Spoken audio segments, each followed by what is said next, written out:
Episode 17 with Crystal Beecham on the 9 Point Started with a Dream podcast.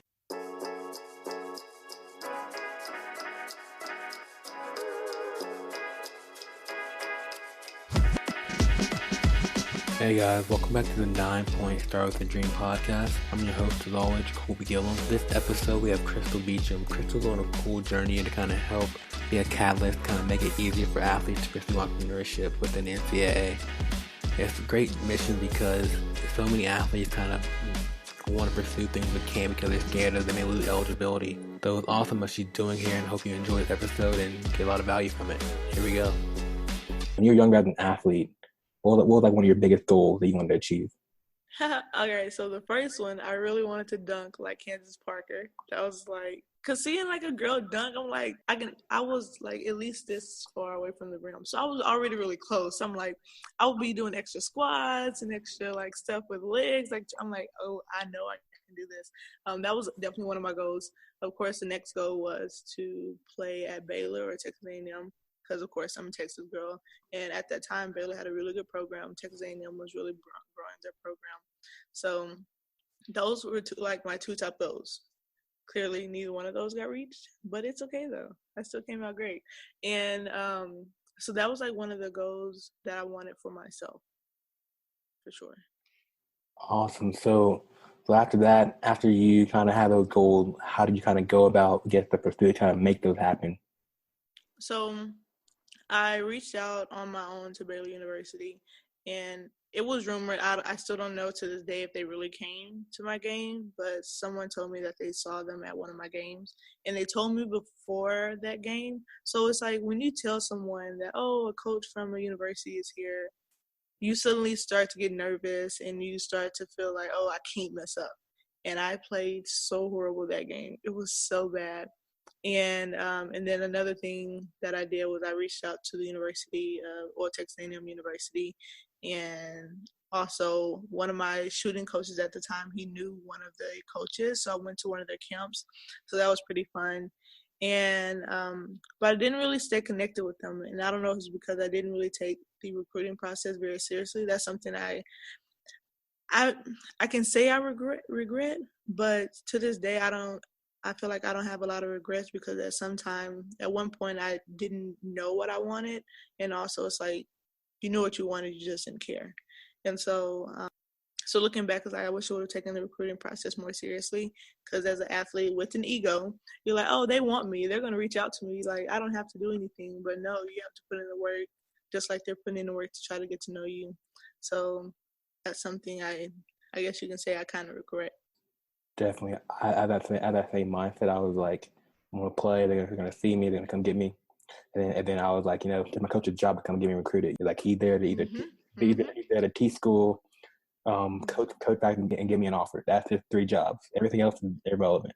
Exactly. It's like it's the coach's job, but technically it's kind of on you. But a lot of athletes don't know that, and I tell athletes it's kind of when I talk to athletes, it's not that. Because when people say ignorant, they think it's like a negative connotation, but ignorance is all about if you don't know what you don't know. So if an athlete don't know that their coach's job is only to coach them and make them better, they're technically not following. They're technically only supposed to coach you and to get you better. Yeah, the recruiting part is a bonus, but they have other 10 kids that also want to get recruited as well. Or if you're playing football, it's like 50 other kids. So you have to take ownership and responsibility of getting recruited, and athletes don't know that. So Definitely. So how did you go about your recruiting process? And once you kind of realized that those 2 schools weren't really going to be the one? So thankfully, I had a good mentor as a AAU coach, and he helped a lot with that. He sent me templates of things that I should say and reach out, and then he made sure that when I reached out to him, it was personable. So I do a lot of pro bono work with a lot of high school athletes, but I'm really selective about who I work with, and so we work with we only go to schools that we know that you'll get a scholarship at, as well as that work within your major. There are a lot of schools that, hey, I want to go to Baylor, but Baylor may not have a chemical engineering degree. So why are you trying to go there if you know long term that that's going to be your career after you graduate? And so we definitely made a list of all the places that had an education major or a psychology major at the time, because I didn't know really which one I wanted to do, but we wanted to make sure that each school was going to be sure, or had each school I knew that was going to have the education program and a psychology major, as well as I knew I could get a scholarship there. So there were a lot of D3 schools that I cut off my list because they didn't offer athletic scholarships. And so those were some of the ways that we kind of honed in on like the recruiting process. I think that's good to hear. Like, I think a lot of athletes don't realize that it's more steps to it than just a highlight tape. Oh, for sure. And people think that, and I'm like, that's all you got? And another thing that I have to tell like my the athletes that I work with is like, academics matter, because you may be the best player in the world, but you can't go to college if you have a 1.7 GPA. I'm like, you can possibly go JUCO, but you're not going D1, definitely not D2. I mean, definitely not D1, maybe D2. And then another big thing that I try to preach is like social media.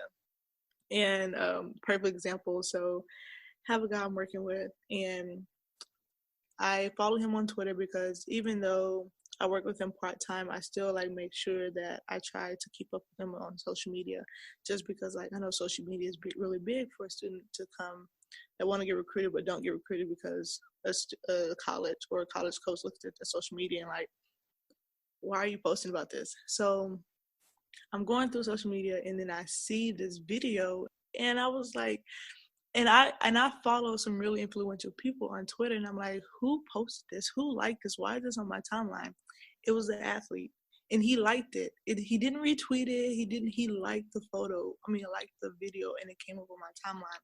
I immediately texted him like, hey, you need to unlike the video right now, because if I can see it, another coach can see it. And so I guess he was like just really shocked, and then he waited, and then he contacted me back. He texted me back, and he said, "I deleted it. I promise it won't ever happen again." But it goes back to being ignorant. Like, he probably liked it and didn't think it would show up on somebody else's timeline. He probably like, yeah, if I retweet it, it is. But he probably didn't even think that. So I think we just have to make sure that student athletes are knowledgeable of the consequences of social media. For sure. I remember like back in the day, you could like a photo on Twitter and it wouldn't show up at all. But now they have it to where it's like a tab on your page Yes. where it says all the things that you like. So Yeah. so you can cop real quick with that for sure. Exactly. Social media is ever changing. But so once you kind of narrowed it down to what you really wanted in the college and what it meant to you, how did you ultimately decide what the school that you went to? All right, so I actually went to JUCO first, and because I did tear my ACL, so even when I was talking to like a Division II school or Division I school, I think at the time I was talking to SFA and then U of H, and it wasn't like really like heavy because, like I said, I didn't take the process really seriously, so it was getting down to the wire before I even tore my ACL, and they wouldn't let me come on a visit, and I'm just like, well, you can't really blame them, so. And then I tore my ACL. And it was like ACL, MCL, in and out of meniscus, and then I think my cartilage.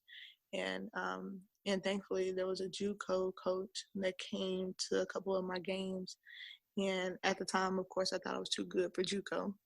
And I was like, I'm never going to JUCO. It doesn't even matter if they want me, I'm not going.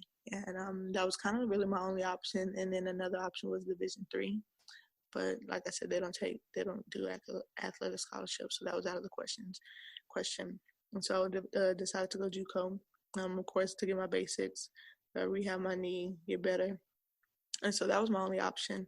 And then as far as going Division II, had a better chance. Oh, what was it like playing JUCO? Kind of like me, I kind of had that similar option to go JUCO, and like I was scared of like I don't know how this works. So what was that like going JUCO, and what was the experience like with that? So my first year, I redshirted because my knee wasn't ready, and I didn't want to rush back, even though I wanted to. But the doctor was like, "No, it's not ready yet." And looking back, I'm glad I was able to wait because it made me better in the long run. Because sometimes when you tear your ACL, you have this like limp when you run, and so I was able to actually build up my knee, and I was no longer limping. So whenever I wasn't able to be like really do contact sport, So when they would do 5-on-5, I would like run up and down, and I working on my running and making sure that I wasn't limping. And so when I finally got to play, they were like, "Dang, you didn't even tear your ACL," and I was like, "Thanks, I appreciate you." But so first year I redshirted. So the second year I came back better than ever. My shooting percentage was up during that summer during the ACL tear. I went back to my shooting coach. We changed up my shot, and so because I really wanted to go, still had a chance to go Division 1, and I think JUCO was possibly the best move for me, not only athletically, but also like academically. Yeah, I had a really good GPA, but my ACTs test sucked, my SAT test sucked. But it was kind of like a step up from high school. You were still able to enjoy yourself, but you were also still able to take classes to work towards your degree. So, and it kind of got you ready for the next step if you do go Division 2, if you do go Division 1. So you will already be trained and have the time management skills to already prepare to make sure you keep your grades up. And so that's like my biggest takeaway from being able to go JUCO first. That's awesome you said that, 'cause I think a lot of times our ego gets in the way of a lot of stuff as athletes. Mm-hmm. I think like how you're saying, like for me, like I know I could have went to JUCO route, probably would have helped me in the long run, like as an athlete. But you're saying like how going JUCO help you kind of progress your career. So I think that's awesome. So you got through your JUCO year, and you're going to that next level. What do you choose? So I chose Division 2, and there's a couple of reasons why. There was another school that was really interesting to me, and of course, you always have that dream of going to Division 1, and they were a Division 1 school. It was in Virginia. I will not say the name only because like they still suck. Like they still suck. Even I checked maybe like a month ago, because like you always, I'm not gonna say I regret the decision of going to Division 1, because you always have like, oh, I was a Division 1 player, but so I went to go check, and I was like, but they still suck. They haven't had a winning season in forever, so I don't feel bad for not going there. But they wanted me because they felt like I was a leader that can change the trajectory of their program. And I went Division 2 because there was two or three reasons. One, they had a really good education program, and at the time I wanted to be a teacher. They had like the best program in the state of Arkansas. Secondly, there were people that looked like me. Like representation matters, and so there were a lot of professors and deans that looked like me, like they were Black. And I was like, oh my gosh, like, yeah, this is a PWI, but most of my professors are going to be Black. So, and growing up in school, like I only had like one Black teacher. So being able to see educated individuals teach on a college level, I saw that, and I wanted to be a part of that. And then the third thing was I got a really good friend that at the time was going there. But the crazy thing is, like, I wasn't even going to go there because their coach was so crazy. Like, I've heard horror stories where, like, if they lost, he would burn their pizzas, or, like, if they lost, like, a game and they didn't do well, he would give them Subway sandwiches with no meat. And so it would be, like, some weird story. Like, they would have, like, basically he was doing illegal things within the NCAA. And so I was like, you know what? I love this school. I do, but I'm not going here. So I had already made up in my mind I didn't go there. But the coach ended up getting fired, and then the assistant coach came back to me and was like, hey, I know you love the school. I know you love the visit. I am now the new coach. Would you want to come? And I said, yeah. But of course, things didn't change out. I really didn't like that coach when I decided to go there. And then he got fired. So I had like 3 coaches in 3 years. So you can imagine the anxiety a lot of my teammates felt of getting a new coach and having to prove yourself once again. But overall, like, the experience was amazing, and I wouldn't trade it for the world. Division 2 definitely set me up for success, not only in my graduate program, but also in entrepreneurship and like in life. Definitely a journey. So kind of like leading towards what we're doing today. So how did you get the idea for the FAU? How did that come about? Crazy thing is that I was at the University of Arkansas, and there was a lot of things that I saw because at first SAU was going to be a recruiting service, because there were a lot of things that I wish I knew in the recruiting process. And so it started out as that. And then looking, because I started for 10 months and then I started to pivot. But before the research, and then during the time when I was having clients and stuff, I was able to research and find a lot of free products, as well as a lot of products that you can get for like $50 or less, and they were like tangible items that you can keep, whereas paying in CSA like $3,000, $1,500. And yes, the program or the business, it is a social enterprise, so I was able to lower my prices for low socioeconomic families and single parent households. And yeah, my rates were like $25 an hour. And even then, people were telling me my prices were too low for the value that I was adding. But it's like, I can tell people that they can go get these free resources and do it pro bono, and then still help enough people. And then I can work on some other things within my business that I know can not only make a living for myself, but can provide more value and content. And so I started to pivot, and I started making it more about collegiate athletes and helping them make career and business opportunities, considering that I did start my first business when I was in college. It wasn't direct sales, so, that's different, but still kind of like the same component. And so I'm like, what if I can teach other people how to do what I'm doing and to create businesses, but still be eligible within the NCAA, and then helping them create career opportunities. Because some athletes are, even though they call us student athletes, most of them are athletes. Like they're not really able to do a lot of things that students are able to do. And so I really want to connect them with companies and organizations that can allow them to get internships. So that's really the premise and the mission of what I'm doing with Student Athletes Unite. And I think me being at the University of Arkansas had a lot to do with it, because I was able to see college athletics on a bigger scale. Because going Division I is totally different than Division II, and even in the academic side, I was able to see all the free resources that college athletes at a Division I level have access to. Whereas Division II, Division III, NAI, JUCO, they don't have the access to that. So it's like I wanted to be able to provide the same access and resources to Division II, Division III, and then even like there are some lower Division I schools like HBCU schools that don't have those same resources. So I really want SAU to be the resource that a lot of those schools and student athletes can use. That's awesome. So the entrepreneurship route, what do you mean by staying compliant with NCAA? For those that don't know. So NCAA student athletes are unable to make money off their likeness. So they can't use their image. They can't use their their following. So for example, I don't know if you've heard about Donald Hay from the UCF. And then I think it's Kevin Trano. He's from Texas A&M.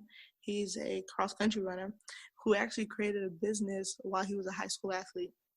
Went to Texas A&M, still doing his business, but the NCAA told him that he wasn't compliant because he was using his athletic ability to like promote his brand.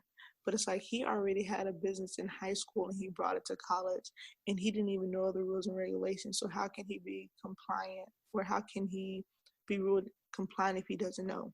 And it also goes back to ignorance. They don't know what they don't know. If we don't educate the student athletes on creating businesses while in college, the same problem is going to be happening. The NCAA is still going to get the negative attention. Like, why are you not allowing these kids? So now they have to choose between being a business or being a student athlete where they don't have a business.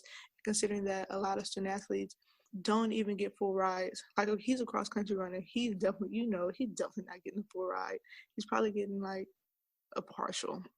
So it's like, if the student athlete is unable to do that, or how can we help them still create businesses but also be compliant?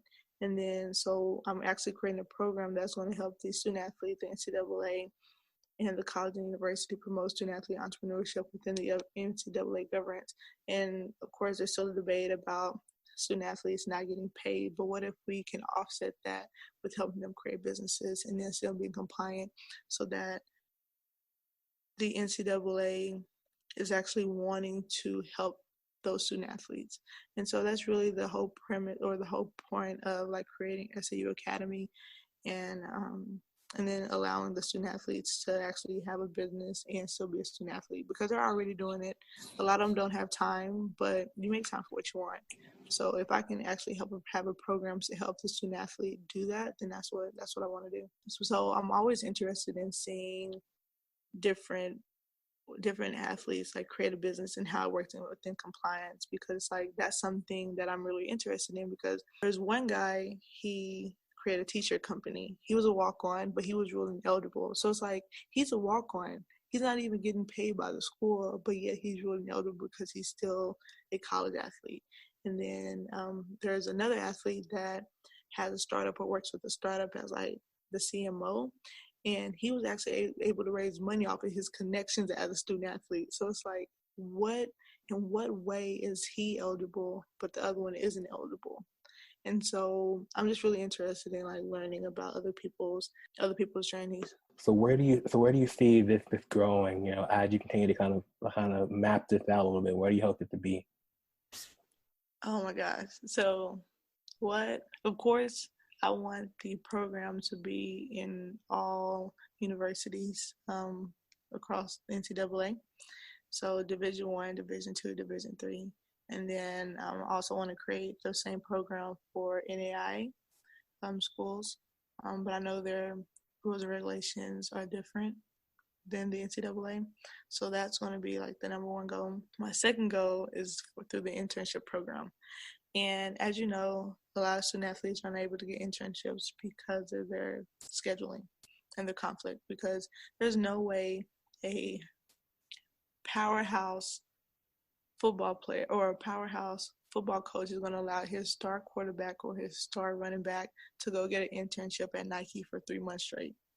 It's not going to happen. Oh, so how are you going to work out? How are you going to do this? So the goal I have for it now is, well, in the future, I want a student athlete to be able to go be an intern at Nike for like 2 to 4 weeks just to get that experience under their belt so they can say, you know what, I worked at Nike or I internshipped at Nike. And then so in my mind, it's like I'll be able to set up student athletes with internship with the top companies, organizations, agencies that would allow them to build their resume because a lot of student athletes only have athletics as a resume and being able to do like voluntold opportunities. Like you don't even like doing that stuff. And so it's like, imagine if you go to a sports team and like, hey, I worked for Nike for like 4 weeks and I worked this place my sophomore year and I worked this place my junior year. Now you have experience.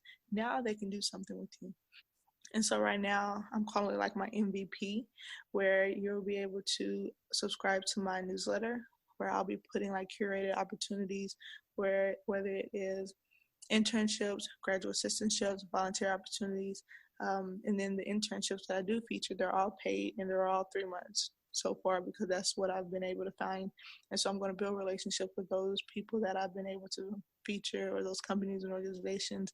So when I do decide to go and take the big leap, then I want to be able to say, hey, I have like 10,000 subscribers with like a 60% open rate. And these colleges or these college athletes have been able to internship with you. You've been able to change the trajectory of their lives. How do you feel about partnering with us and then making these internships like 2 to 4 weeks?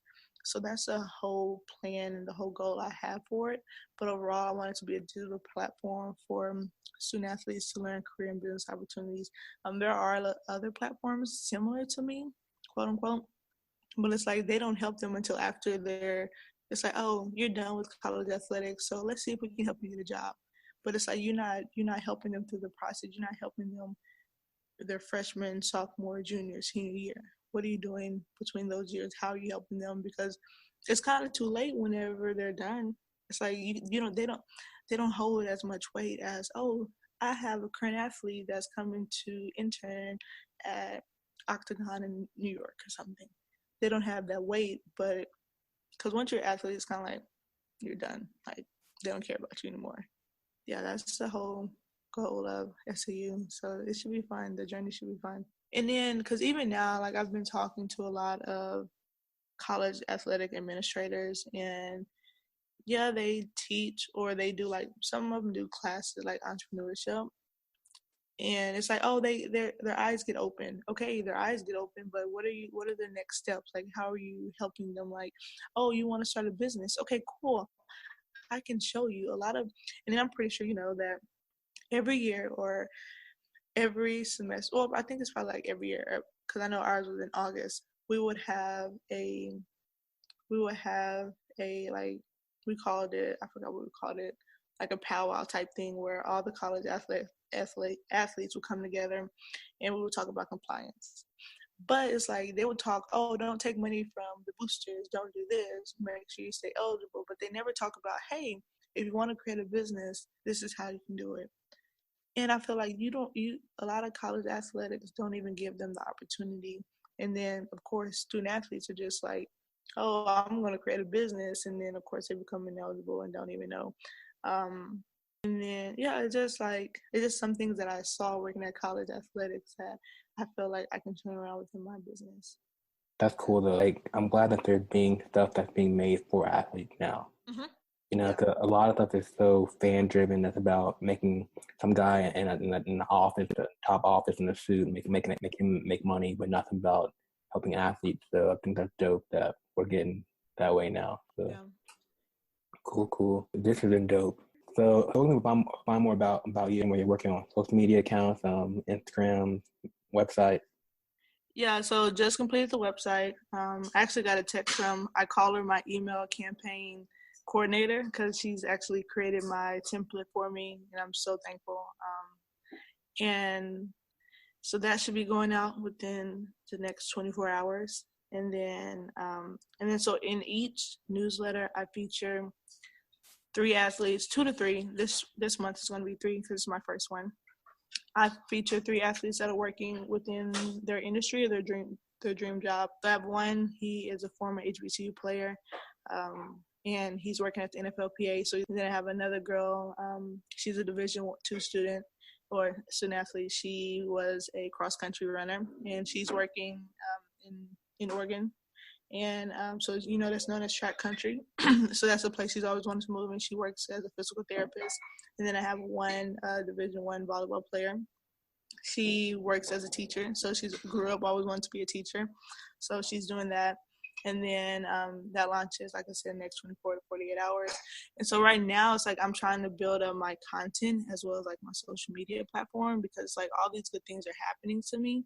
But it's like, I know like social presence and social blueprint is also big within today's age. And it's like, how can I do that as well as like separate myself from the business? Because like, I want my business to be bigger than me. Like, I want to be that person like, oh, she's a really great founder, but she only has like 2,000 followers. But my social media impact has like reaches like well over like 90,000 followers, and I'm able to like partner with all these corporate companies and organizations. Like, I'd rather be the small person and rather my brand be big, where if they know SAU, if they see SAU, they know that's me type thing. So the next step right now is to like use social media to brand over the next couple of days or the next couple of months, as well as like build up my subscribers list. Cool. Great talking with you. I'll let you to Washington, and we'll be in touch soon. All right, I'll talk to you later, Jacoby. Thanks for checking out this episode of the 9 Point Starter with a Dream podcast. I was your host, Jacoby Gillum. If you enjoyed this episode, please comment, share, leave a review. Love to hear your thoughts. You can check out more about what we're doing with 9 Point at 9point.com. Till the next episode, talk to you soon.